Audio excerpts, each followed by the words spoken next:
Hello, everyone. Thanks for joining us here at Campaign Connect. My name is Connor, and I'm joined here with Brittany and Toby to talk about the evolution of voting rights in the United States, key trends in voter turnouts, and different models of voting behavior. You can't really talk about voting rights and how they've changed without discussing the landmark legislation and key constitutional amendments that made these changes possible. The 15th Amendment, ratified in 1870, was meant to ensure that Black men, many of which being formerly enslaved, could vote in elections. It said the right to vote couldn't be denied based on race, color, or previous condition of servitude. Sounds great, right? Well, in practice, especially states in the South found ways around it with things like literacy tests, poll taxes, and outright intimidation at the polling station. Next is the 19th Amendment, passed in 1920. This one finally gave women the right to vote after decades of fighting. This happened as a result of the efforts from suffragettes like Susan B. Anthony and Alice Paul, who went through protests, arrests, and even hunger strikes. Similar to the 15th, this didn't necessarily mean that all women could vote. Many women, particularly those of color and indigenous heritage, still faced barriers due to discriminatory laws. Fast forward to 1964, and we get the 24th Amendment. This amendment banned poll taxes, which are basically a sneaky way of keeping poor people from voting, particularly Black voters and those from other marginalized groups. Southern states often charged fees that many simply couldn't afford. So this amendment helped to remove a major obstacle.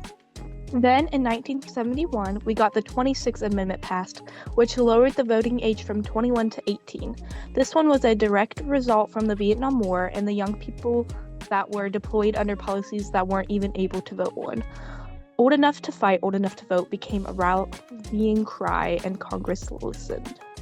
In addition to all these changes to the U.S. Constitution, one of the biggest turning points for voting rights in the U.S. was the Voting Rights Act of 1965. This legislation finally gave real enforcement power to everything that before-mentioned amendments had promised. This legislation finally gave real enforcement power to everything the before-mentioned amendments had promised. It banned literacy tests, gave federal oversight to states with histories of discrimination, and made sure no one was being blocked from polls just because of their race. This had a huge impact. Black voter registration skyrocketed. It's okay, you're so fine. This had a huge impact. Black voter registration skyrocketed, and more people of color were elected to office.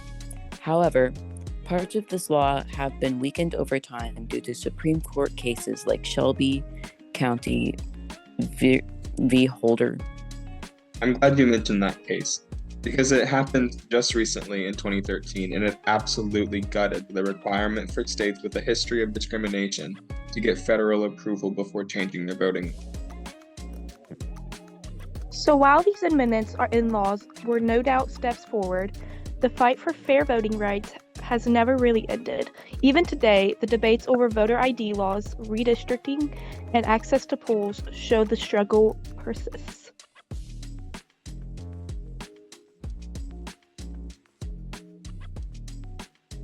Now that we've had our brief history of the amendments and laws that contributed to voting rights in the U.S., I want to talk about voter turnouts and why they happen, because not all elections bring people to the polls in the same way. First off, presidential elections versus midterm elections.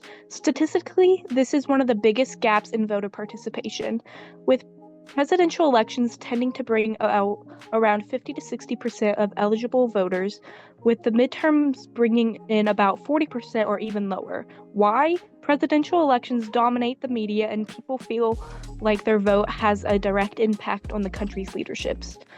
Midterms, on the other hand, focus on Congress, governors, and local races, which some voters see as less exciting, though just as important in shaping policy. Now let's look at the age gap in voting. This one is pretty striking. Senior citizens consistently have the highest turnout. In president elections, about 70% of seniors vote, while the midterms around 50 to 60%. Compare that to youth voters who are historically the least likely to show up. Even big presidential elections, the youth tends to, however, around 40 to 50%. And in midterm elections, it can be as low as 20 to 30%.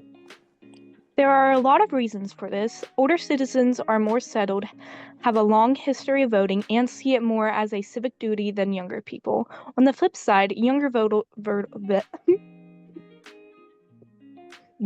voters might feel disengaged, face Wait. more. Like, What? do the wait a second and then start on the flip side. Okay.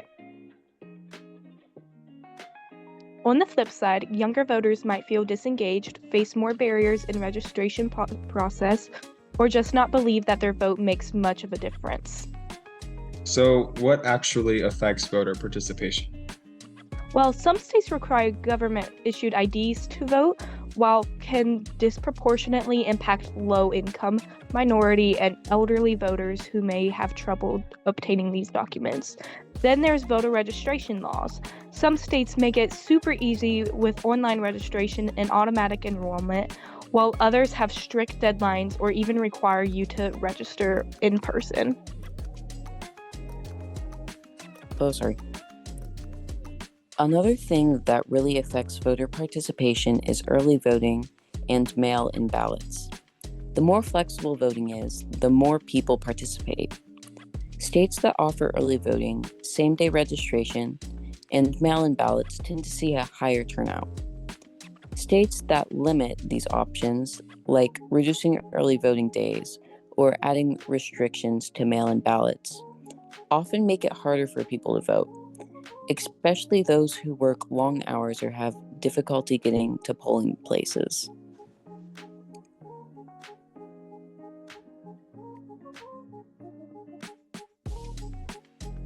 Sorry, I was muted. 1 sec.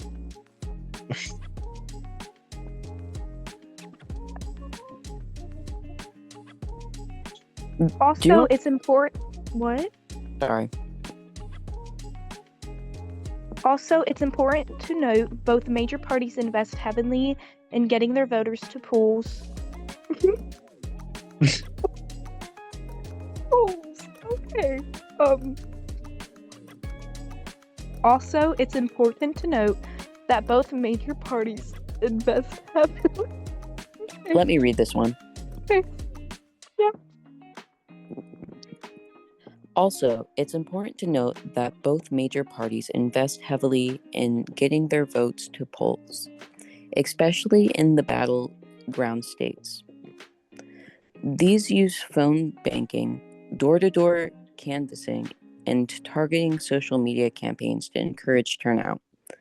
But when these parties don't invest as much in certain areas, or if voters feel disillusioned with their options, turnout can drop.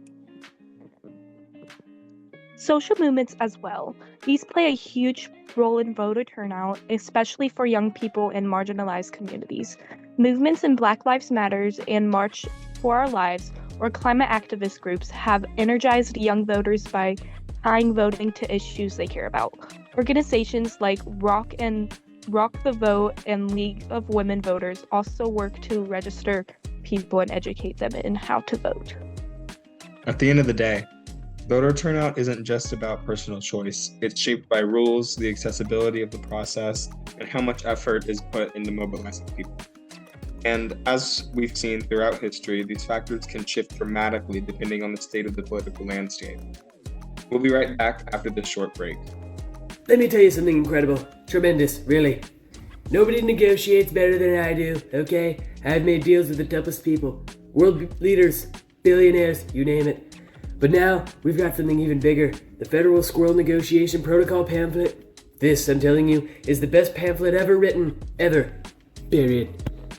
You've got squirrels out there, millions of them folks, hoarding acorns like they own the forest. Unfair. They're taking your acorns, your nuts, your property, and they think they can get away with it. Not anymore. With this pamphlet, beautiful by the way, perfect binding, glossy finish, you're gonna win every acorn dispute. Every single one. I've seen it, I've read it, it's fantastic. I've got the best strategies. Nobody knows squirrel psychology better like we do. You look at that squirrel in the eye, in the beady little eyes, Shifty, and you say, listen pal, we're making a deal. You get 2 acorns, I get 10. That's fair. That's America. And they'll listen, folks, because this pamphlet teaches you how to speak their language. Squeaks, tail twitches, it's all in there. Tremendous detail. I had the top people, squirrel experts, negotiators, patriots, put this together. Not those loser tree huggers who'd let the squirrels walk all over us. No. We're talking back of the forest, making them great again. And it's only, what, a few bucks? Best investment you'll ever make, believe me. So get your Federal Squirrel Negotiation Protocol pamphlet today. Call now. Operators are standing by. Great people, the best. Don't let those squirrels outsmart you. I never lose to squirrels, and with this, you won't ever either. Fantastic. Absolutely fantastic. Welcome back. Now we're ready to talk about what actually drives people to vote the way they do, and some key models that political scientists use to explain voter behavior. So, the rational choice model is the idea that voters make decisions based on their own self-interest and policy preferences. Basically, they ask, which candidate benefits me the most?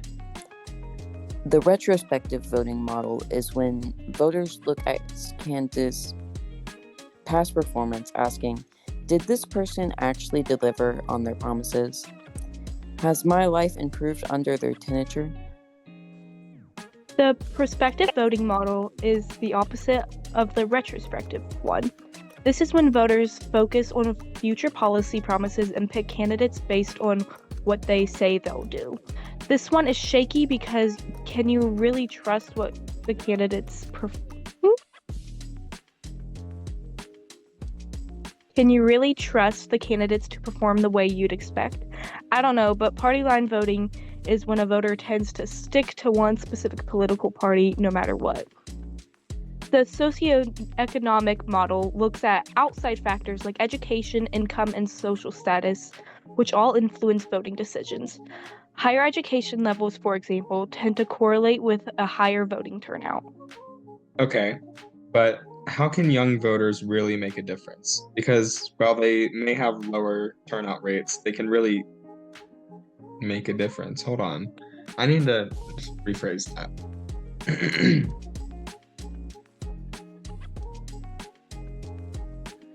Okay, but how can young voters really make a difference? Because while they have lower turnout rates, they really have the potential to make a change in their community? To be important. Because they can really be important. Yeah. Okay, but how can young voters really make a difference? Because while they have lower turnout rates, they have the potential to really be important. Well, it's not just about voting. It's about staying informed, having conversations, and pushing for change in your own community. We should also know the step to register and prepare to vote by checking deadlines and voter ID requirements. It's also important that we work to debunk myths around voting. One of the biggest misconceptions is that my vote doesn't matter, but in many elections, especially local ones, outcomes can be decided by just a few hundred votes. Also, as AP government students, we should all work to follow politics, encourage our peers to register, and show them how easy it is to actually vote. So to recap, we broke down key voting rights, amendments, and I feel like we didn't really need a break, so I'm just gonna So to recap, we broke down key voting rights, amendments, and laws, historical voter turnout trends, and the factors that influence whether people show up to the polls. We also talked about different models of voting behavior and why young voters play such a crucial role in shaping our future. I'd like to thank you all for listening, and if there's one thing I hope you'll take away from this episode, it's that participation matters.